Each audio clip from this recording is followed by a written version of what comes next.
Welcome to ఆనాటి ప్రవచనాలు ఈనాటి నెరవేర్పులకి స్వాగతం. పార్ట్ 2.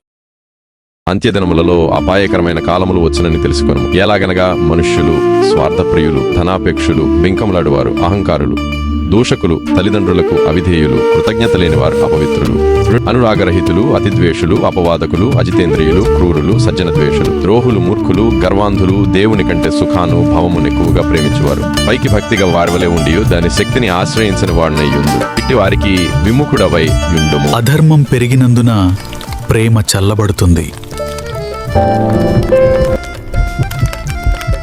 మనుషుల హృదయాలు కఠినంగా మారుతున్నాయి. స్వార్థం, కోపం, అసహనం పెరుగుతున్నాయి. ఈ సంబంధాలు తాత్కాలికంగా మారుతున్నాయి.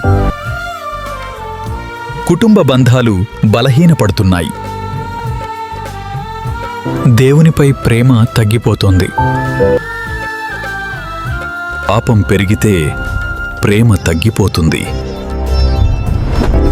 మనసు నమ్మవుతుంది.